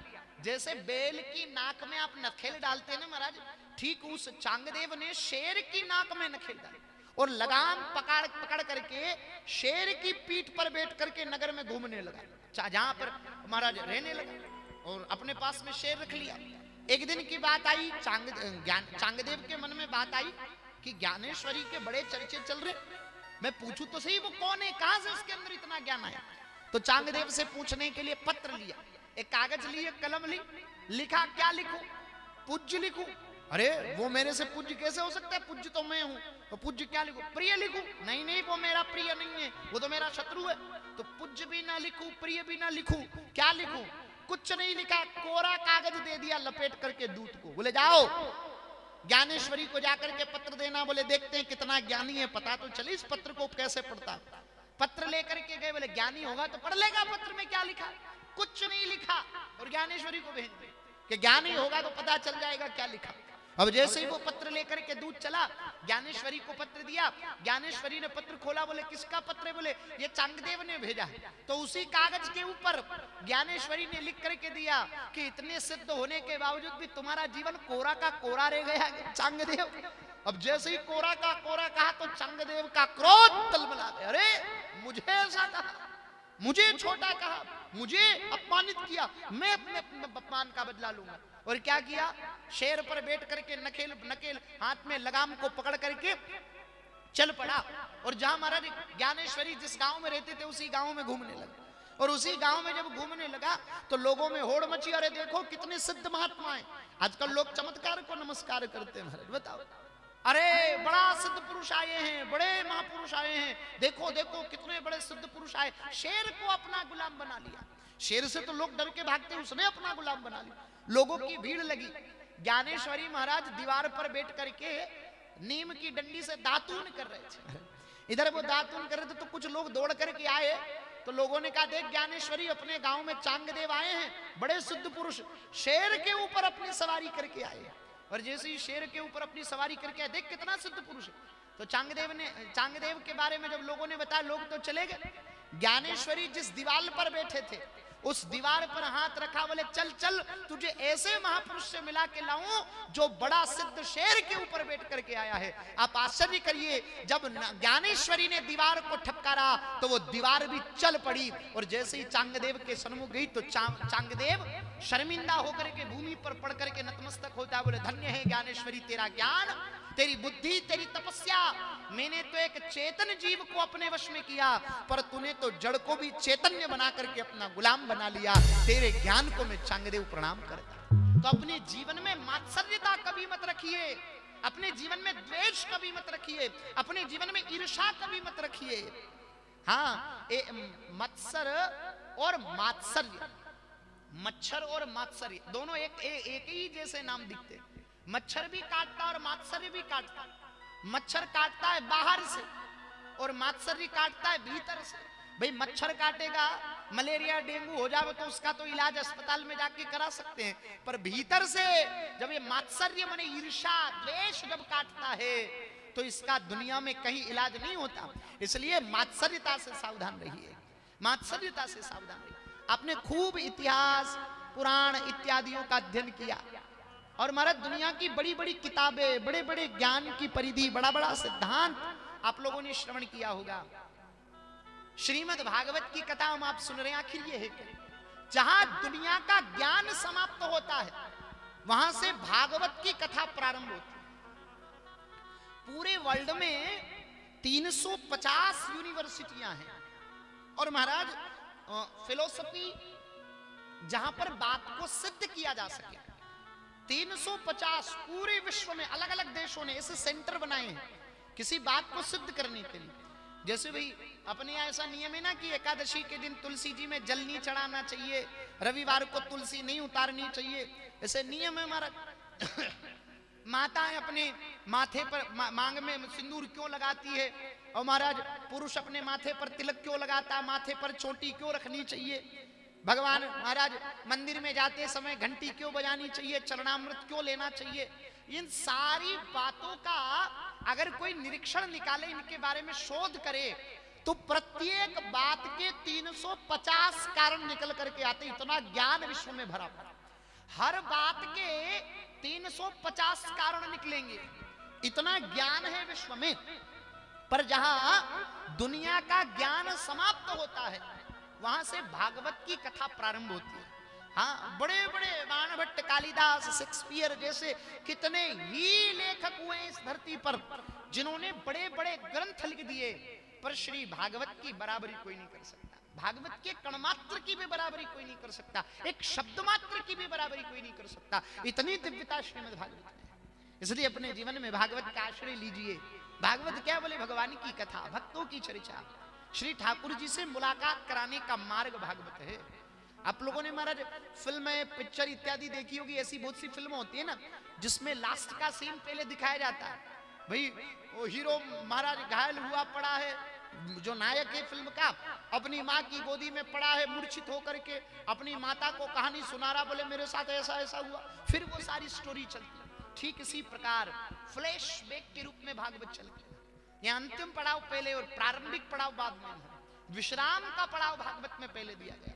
महाराज अनंत अनंत रूपेण भागवत महाराज एक अभूतपूर्व रूपेण सबसे सुंदर, सबसे प्यारा विश्व में अगर कोई, ब्रह्मांड में अगर कोई, तो श्री कृष्ण है। श्री कृष्ण के जैसी ब्यूटी संसार में किसी के नाम की नहीं है। इतनी सुंदरता जगत में किसी के पास नहीं। भगवान की बड़ी सुंदरता, श्री ठाकुर जी की बड़ी सुंदरता का वर्णन हुआ है। श्री कृष्ण के जैसा जगत में कोई सुंदर हो ही नहीं सकता। अभूतपूर्व रूपेण। आप लोगों ने देखा होगा ना, एक बार भी अगर कोई आर्तनाद करके श्री कृष्ण का नाम ले लेवे तो श्री कृष्ण का नाम उसका कल्याण कर देता है। इसलिए लीजिए भगवान का नाम। कृष्णाय वासुदेवाय हरये परमात्मने प्रणत क्लेशनाशाय गोविंदाय नमो नमः। नारायण का नाम मात्र लेने से जीव के सारे संकटों का हरण हो जाता है। अपने दुखों का हरण करना चाहते हो, कभी जीवन में कोई चिंता आ जाए, कोई दुख आ जाए तो घबराओ मत। दोनों हाथ उठा उठा करके भगवान के नाम का स्मरण करो। हे हरि, हे नाथ, हे राधा रमण, हे बांके बिहारी, हे कृष्ण, हा नाथ रमण श्रेष्ठ, हम आपकी शरण में हैं, आप हमारी रक्षा करिए। विश्वास मानिए, आपकी उस पुकार को सुनकर के ठाकुर जी आपकी रक्षा करने के लिए जरूर आएंगे। पुकारिए तो सही। हम दुनिया को पुकारते, दुनिया वालों को पुकारते। मैं निवेदन करूं, जब भी कभी दुख आ जाए, जब भी कभी कष्ट आ जाए, तो दुनिया वालों को अगर पूजोगे तो चक्कर में पड़ जाओगे। हाँ, दुनिया वालों के पास सलाह लेने जाओगे तो चक्कर में पड़ जाओगे। क्यों? बोले महाराज हर घर में मल्लम नहीं मिलता, पर हर घर में नमक जरूर मिलता है। आप अपने दुख के घाव दिखाओगे तो वो आपको मल्लम पट्टी नहीं करेंगे, वो नमक डाल करके आपके घाव को बढ़ाने का काम करेंगे। आपके सामने तो हाँ हाँ हाँ, अरे महाराज ऐसा नहीं होना चाहिए, पर पीठ पीछे कहेंगे देखो ऐसा होना चाहिए था, इसके साथ भगवान ने बढ़िया किया, अच्छा हुआ, थोड़ा और पहाड़ टूटना चाहिए। लोग तो ये बातें करेंगे। इसलिए अपने जीवन में कभी कष्ट होना, दुख होना, तो दुनिया के सामने मत जाओ। दुनिया के सामने जाओगे तो पागलपन होगा। भगवान को पुकारो, ठाकुर जी से कहो, नाथ मेरे आपके अलावा मेरा कौन है, आपके अलावा मेरा रक्षक कौन है, मैं कहां जाऊं, कौन मेरा अपना। यहाँ सब केवल और केवल स्वार्थी है, सब अपने अपने मतलब के हिसाब से चल रहे हैं। हाँ, मेरा तो केवल सच्चा एक है, साचो एक गोविंदो झूठो जग संसार। हाँ, सत्य तो केवल श्री परमात्मा श्री कृष्ण, उसके अलावा सच्चा कोई नहीं। हाँ, मात कहे मेरो पूत सपूत, बाप कहे मेरो कुल को दीपक, और बहन कहे मेरो राखी को भैया, और पत्नी कहे मेरो प्राणपति। सब अपनी अपनी बात कह रहे हैं। हाँ, पत्नी कह रही मेरो प्राणपति, बहन कहे हमारे राखी को भैया, माँ कहे मेरो पूत सपूत, बाप कहे मेरो कुल को दीपक, पर कभी गंग कहे सुन शाह अकबर, जिनकी गांठ सफेद रुपैया। ये दुनिया केवल धन वालों की है, न के कहीं कोई नहीं तो कोई पानी पावा वालो ही कोई नहीं। महाराज वो ध्यान रख जाओ। हाँ, जेब में कहीं न कहीं खनन खनन बाज तो रहे, तो कहीं न कहीं सेवा वे जा। महाराज एक उपाय बता दा महाराज, आप बुढ़ापा में सेवा खाऊ करानी वे, हीरो खानो वे, बढ़िया घी में चूरन रोटी खानी वे, तो उपाय कर जो नके कहीं न वे न तो एक बक्सा ने पेटे में ताड़ो लगान राख जो। मारे भले दो चार भाटे ही मेल दीजो, पर ताड़ो लगाने राख जो। बोले का बहुरानी देगी डोगरी नके कहीं न कहीं है, और बढ़िया सेवा वे जा जी का नके है ना। हमारे ये दुनिया आज दाम की है। हमारे सच्चा तो केवल परमात्मा, बाकी तो सब स्वार्थी। बताओ जरा महाराज, विचार कर लीजिए आप कि जितनी आपकी कैपेबिलिटी, जितना आपका मान सम्मान, आपका समाज में एक अवस्था गिरने के बाद लोग आपको पूछने के लिए भी तैयार नहीं। बेटा कहेगा हाँ हाँ चुप हो जाओ, चुपचाप बैठे रहो, तुम्हारा काम नहीं, हम सब जानते, हम कर लेंगे। महाराज बताओ, बाप को बेटा कह रहा कि हम कर लेंगे, हम सब जानते हैं। मैंने बाप ने अपनी जिंदगी यूं ही बिता दी। महाराज बताओ क्या मतलब निकला। मैं बताऊं आपको सच्ची सच्ची बात, जितनी जीवन भर की पूंजी आदमी कमाता, बोले किस लिए, बोले मेरे बच्चों के लिए मकान बना दूं, मेरे बच्चों का बैंक बैलेंस बना दूं। अपने मकान को बनाने में जिंदगी भर की पूंजी लगा देता है एक आदमी।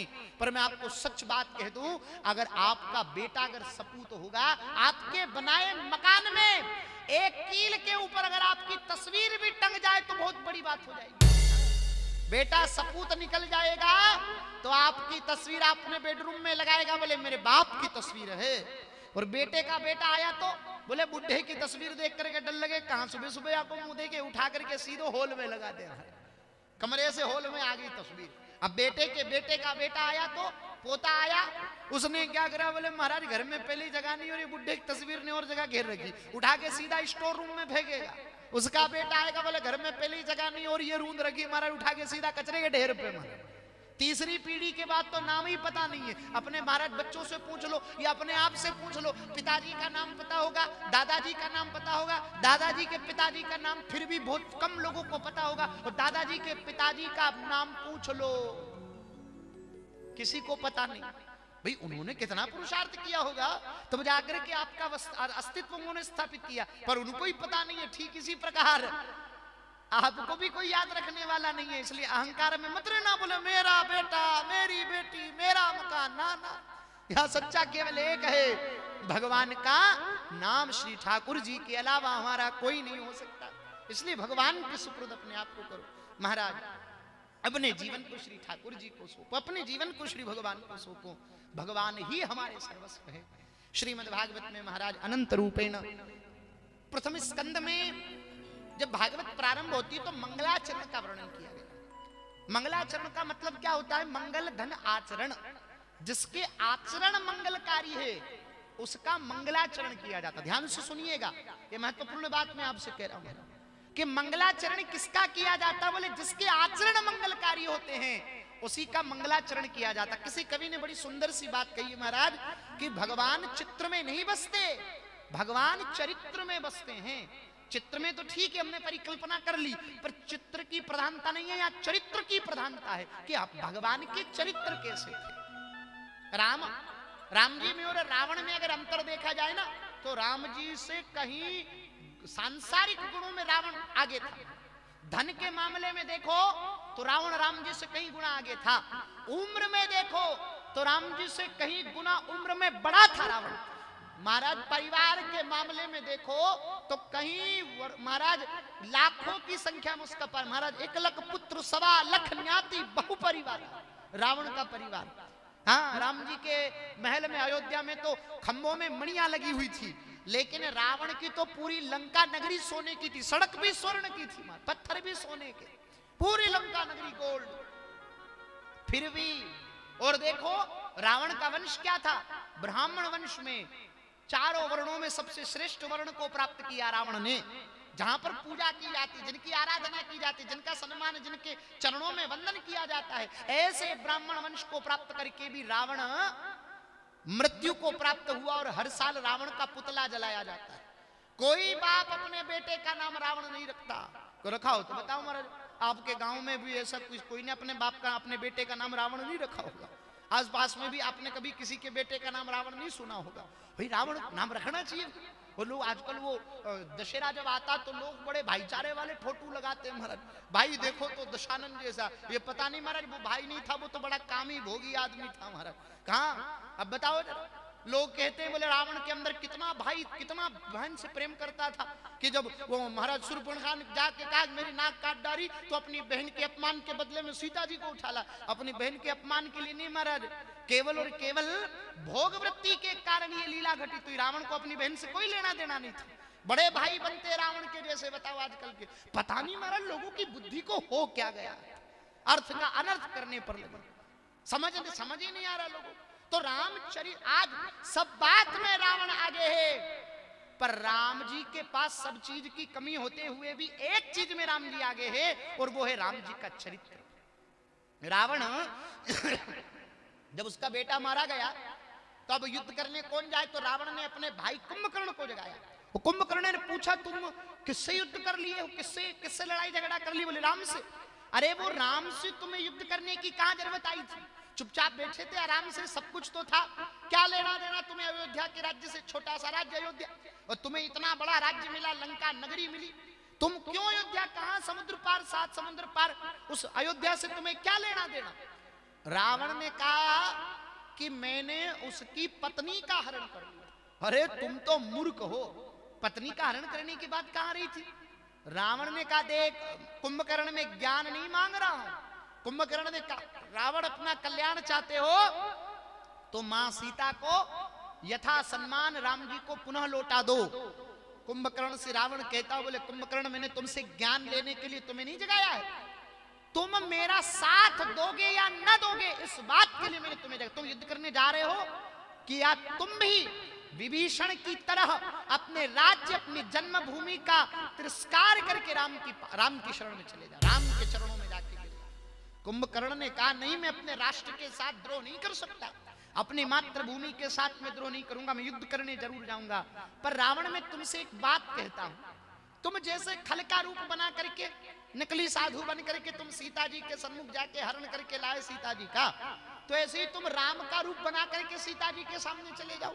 रावण से कुंभकर्ण कह रहे, भाई तुम राम बन करके चले जाओ, और राम बन करके चले जाओगे और सीता जी ने अगर तुम्हें राम कह करके, प्रभु कह करके पुकार लिया तो उनका पतिव्रत धर्म भंग हो जाएगा और वो तुम्हारी हो जाएगी। रावण कहता, बोले कुंभकर्ण ये विचार तुम्हारे दिमाग में आ जा रहा, पर मैं जब भी, कितनी बार मेरे मन में ये विचार आया कि मैं राम बन करके जाऊं, पर सच कहता हूं कुंभकर्ण, जब जब मैंने राम बनने का विचार किया, जब जब भी मैं राम का रूप धारण करने का विचार करता हूं, तो मंडोदरी को छोड़ करके संसार की प्रत्येक नारी मुझे मातृ भाव में नजर आती है। तो ये राम बनने का विचार कितना तगड़ा है कि रावण को सारी नारियों में मातृत्व नजर आता है। तो राम, अगर राम में कितनी ताकत होगी, राम में कितनी मर्यादा होगी कि राम बनने का संकल्प रावण को इतना मर्यादित बना देगा। राम का चरित्र कितने तगड़े होंगे। आज उस चरित्र के बल पर राम आज परमात्मा है, चरित्र के बल पर राम ईश्वर हैं। इसलिए अपने जीवन का कल्याण चाहते हो तो अपने जीवन के चरित्र को सुधारिए, अपने आचरण को सुधारिए। अपने जीवन के चरित्र का शुद्धिकरण होगा तभी हमारे जीवन को परिपक्वता प्राप्त होगी। इसलिए चरित्र बनाइए, ईश्वर चित्र में नहीं चरित्र में निवास करते हैं। इसलिए अपने जीवन का कल्याण और आनंद चाहते हो अपने जीवन का, तो अपने चरित्र को सुधारिए। अब बाप बीड़ी पी रहा है, सिगरेट पी रहा है, बेटे को रुपया दे करके के बेटा बीड़ी का बंडल ला के दे दे, सिगरेट का पैकेट ला के दे दे। अब बेटा लेकर के तो आएगा, बाप ने बीड़ी पी करके फेंक दी, उसी को उठा करके बेटा देखेगा, बोले बाप पीता है तो कोई ना कोई तो करामात होगी, कोई बाप पी रहा है इसका मतलब कोई ना कोई तो गुण होगा इसमें। और बेटा ले जा करके चुपचाप कोने में जाके पिएगा। और जैसे ही बेटे ने पी, एक दिन ऐसा आएगा कि बेटा बैठा है, बाप बैठा है, बेटे ने अपने पाम पे पाम रख करके सिगरेट पी करके बाप के मुंह पे धुआं छोड़ा, तब बाप की ताकत नहीं कि वो अपने बेटे को टोक सके। बोले क्यों? क्योंकि आज सिगरेट पीना बाप ने अपने बेटे को सिखाया है, आपने गाली गलौज करना आपने सिखाया है। कोई यूनिवर्सिटी, कोई ऐसा कॉलेज नहीं है जहां गाली बकना सिखाया जाता हो, जहां बीड़ी सिगरेट पीना सिखाया जाता हो, जहां दारू पीना सिखाया जाता हो, जहां लड़ाई करना सिखाया जाता हो। कहां से सीख जाता है बेटा? माँ बाप के आचरणों को देख करके बेटा सीख जाता है।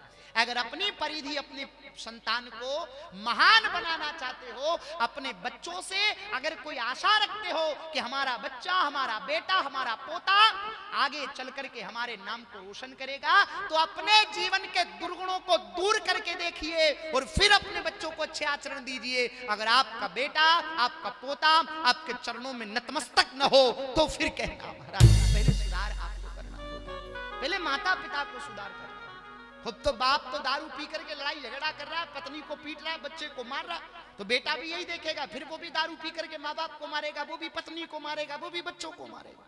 सीख तो यहीं से मिल रही है, आचरण तो यहीं से मिल रहा है। बताओ जरा, हिंदुओं की स्थिति ये होगी। अब बेटा एक, बेटी एक। हाँ, दिल्ली की दीवारों पर कुछ वर्ष पहले, 40-50 साल पहले, हमारा दिल्ली की दीवारों पर लिख दिया, बोले हम दो हमारे दो। और धीरे धीरे हिंदुओं के दिमाग में वो बात ऐसी बैठी कि एक बेटा ने एक बेटी। अब बेटा देखो तो दारू पी करके नाली में मुंह डाले पड़ा है, और बेटी को देखो तो संस्कार विहीन होकर के माता पिता के विरुद्ध जा करके लव जिहाद के चक्कर में पड़ करके अपने जीवन को बर्बाद कर रही है। बताओ हिंदू जाए तो जाए कहां? विचार करो ना। अब महाराज बताओ मुसलमान शादी करे 5 और हर पत्नी से 5 बच्चे तो 25 तो यही हो गए महाराज, और 2 ये, अब 25 और 2 महाराज 26 और 27 हो गए महाराज। बताओ जरा, अब 27 जने तो यही हो गए। 18 साल बाद बेटों का ब्याह होगा, कितने हो गए महाराज? 25 के 50 और 50 और 2 ये 52। अब बताओ 18 साल बाद आप 2 ने आपके 2, अब 2 2 4 ही हुए। अब 4 वोट डालोगे तो सरकार किसकी बनेगी महाराज? 52 वोट डालने वाले की सरकार बनेगी कि 4 वोट डालने वाले की सरकार बनेगी? हम इस बात पर विचार नहीं दे रहे, हम तो इस बात पर विचार दे रहे हैं कि हम अपने बच्चे को कलेक्टर बनाएंगे, अपने बच्चे को इंजीनियर बनाएंगे, अपने बच्चे को बड़ा अफसर बनाएंगे। पर उनकी प्लानिंग अलग ही है कि हम अपने बेटे को नेता बनाएंगे और सरकार अपनी बनाएंगे, फिर कलेक्टर को जो कहेंगे वो करेगा। प्लानिंग तो उनकी ये है भाई, कलेक्टर की क्या चलेगी, अफसर की क्या चलेगी? महाराज ये प्रजातंत्र है, ये लोकतंत्र है, आपको विचार करना होगा। इसलिए तो जनसंख्या नियंत्रण कानून को लेकर के इतना विवाद क्यों है? महाराज उनकी दूरदृष्टि है। बताओ जरा, भारत देश में जो अल्पसंख्यक कहे जाते थे, ये हिंदू पूरे विश्व में आप कितने मुस्लिम कंट्री है, कितनी ईसाई कंट्री है, सारे देश अलग अलग है, लेकिन फिर भी इस भारत हिंदुओं का मात्र एक देश बचा है, वो भारत। इस भारत को भी हिंदू राष्ट्र घोषित होने में कितनी अड़चने आ रही है। हिंदू राष्ट्र घोषित नहीं हो पा रहा, कितनी महाराज, क्योंकि हम एकता नहीं है, हम लड़ाई झगड़ा करने में एक हैं महाराज। नाता झगड़ा तुड़ाने की बात हो जावे, अभी किसी के कोई नाता लाए हो, किसी के घर कोई झगड़ा हो जावे तो ये जितनी पब्लिक बैठी ना, इसकी 10 गुना पब्लिक इकट्ठी हो जाए। और भगवान की कथा करानी हो तो महाराज देखो गिनती के लोग आके बैठे हैं महाराज, वो भी आए जो मुंह लटकाए बैठे महाराज। हाँ हाँ ठीक है महाराज कह रहे हैं, ठीक है, हाँ हाँ ठीक है चल रहा है। अब बताओ जागृति तो है नहीं। अब महाराज कोई नाचने वाले को बुला लो यहाँ, वो कमर पे घाघरा बांध करके नाचो तो लाखों की भीड़ इकट्ठी हो जाए। बताओ अमर्यादित तो हम यहाँ हो रहे हैं, अपने जीवन को बर्बाद तो हम यहाँ कर रहे हैं। विचार करिए, जनसंख्या नियंत्रण कानून को लेकर के कितना विरोध, क्यों? क्योंकि उनकी प्लानिंग पूर्ण इस दृष्टि पर है कि महाराज हम छोटी छोटी बातों पर लड़ाई नहीं, हम केवल महाराज वो 10-10 बच्चे पैदा कर रहे हैं, उनके भी तो कोई विचार होगा। आज आदमी अपनी संपत्ति बनाने में वो देख रहा है मकान मत बनाओ, बोले क्यों? बोले हिंदू मकान बना रहा है। धीरे धीरे देखो तो गांव के गांव खाली हो गए भाई, एक बेटा डोगरा डोगरी घर में एकला मोटो मकान, बेटो देखो तो महाराज बंबई में कमा खा रिया, कलकत्ता में कमा खा रिया, भिलवाड़ा में कमा खा रिया, अड्डे महाराज घर में जाला पड़ रहा, चमगादड़ बैठी। अतिक्रमण करेंगे, इन मकानों में रहेंगे, उनकी प्लानिंग ये है। हम किस विचार में जी रहे हैं, हम किस दगलदारी में जी रहे हैं, हम किस अभिमान में जी रहे हैं, उसका कोई भरोसा नहीं हमारा। इसलिए सावधानी, अपने भीतर महाराज पुरुषार्थ लाइए, अपने भीतर धर्म नीति लाइए। वोट डालने की जब बात आती है तो हम बिल्कुल मूक बन करके बैठे रहते हैं। हमें पहले अपना धन दिखाई देता है, पहले अपनी दुकान दिखाई देती है, पहले अपना मकान दिखाई देता है। सावधान, आप मंदिर में जाकर के जिस प्रकार पूजा करते हैं, इसी प्रकार दुनिया में सबसे बड़ी पूजा अपना वोट डालना भी है। जब वोट का समय आए तो 100% मात्रा में वोट दीजिए और धर्म और राष्ट्र के हित में वोट दीजिए। यही हमारी सबसे बड़ी ताकत है आज की, अन्यथा हमारे पास कोई ताकत नहीं। सबसे बड़ी ताकत हमारा वोट है महाराज, कीमती तत्व। मैं तो आपसे निवेदन करूं, आप सरपंच का भी चुनाव चयन करें, सरपंच का भी, तो नोट साड़ी वोट ना, नोट के चक्कर में, साड़ी के चक्कर में, दारू के चक्कर में किसी गलत आदमी का चयन तो कर लोगे। आज देखो महाराज सरपंच के चुनाव में जितना विधायक के चुनाव में खर्चा नहीं होगा, उतना सरपंच के चुनाव में खर्चा होगा। अब बताओ जरा, अब आदमी ने अगर 10 लाख 15 लाख 20 लाख रुपया खर्च कर दिया चुनाव में, 50 लाख रुपया खर्च कर दिया, आपने देखा कि भैया हमको तो पैसा मिल गया तभी हम वोट देंगे। अब 50 लाख रुपया खर्च करने वाला आदमी जब सत्ता में आएगा तो वो सबसे पहले अपने 50 लाख की जगह वो 1 करोड़ रुपया तो पहले वो अपने खाते में जमा कर देगा। सबसे पहले तो उसका यही प्लानिंग रहेगी कि 5 साल में मेरे को भाई 50 लाख तो मैंने खर्चा किया और 50 का डबल तो होना चाहिए। मैंने 5 साल में वो पहले 1 करोड़ रुपया तो अपनी जेब में अंत करेगा। मैंने बेईमानी करने के लिए किसने मजबूर किया? हमने किया, रिश्वत लिया हमने, उसको बेईमानी करने के लिए ईमानदार सरपंच चुनिए, निर्विरोध सरपंच चुनिए। आपको लगे कि ये व्यक्ति हमारे गांव का विकास करेगा, आप एक मत होकर के उसको वोट दीजिए। और मैं विश्वास के साथ कहता हूं कि वो ईमानदारी पूर्वक 5 साल तक जब आपके गांव में अपनी सत्ता पर बैठ करके जब वो सेवा देगा तो आपके गांव का विकास पिछले 40 सालों के महज में 5 वर्ष में कितने विकास के स्तर पर बढ़ता है आप खुद आकलन करके देख सकते हैं। करप्शन और घोटाले से अगर आप सरपंच चुनोगे, सरपंच की बात नहीं, प्रधानमंत्री, मुख्यमंत्री, जितने भी पद हैं नेताओं के, अपने वोट का सदुपयोग करके ईमानदारी पूर्वक आप महाराज चयन कीजिए, फिर देखिए कि राष्ट्र का किस प्रकार विकास होता है। नेता आते हैं तो हम कह देते अरे हमारी एक सराय बना देना, हम तुमको वोट दे देंगे। वह वही आया 5 लाख पास कर दिए, वाह साहब ये वोट चले गए। अरे महाराज 5 लाख लेने मात्र में आपने अपने वोट बेच दिए। आप पहले विचार तो करिए कि वो राष्ट्र के लिए हितकर है कि नहीं है, वो हमारे गांव के लिए, हमारे नगर के लिए, हमारे शहर के लिए हितकर है कि नहीं है। इस बात पर विचार करिए। और यही बात आगे वाले भविष्य के लिए बड़ी विचारणीय चर्चा है। और इसी स्थिति से महाराज चरित्र की चर्चा आई, बोले अपने चरित्र का निर्माण करो, अपने भीतर अच्छे आचरण रखिए, अपने भीतर के चरित्रों का संवर्धन करिए, अपने भीतर के चरित्र का विकास करिए, तभी जाकर के आप आधारभूत बन पाएंगे। और महाराज व्यास जी महाराज बड़ी सुंदर तरीके से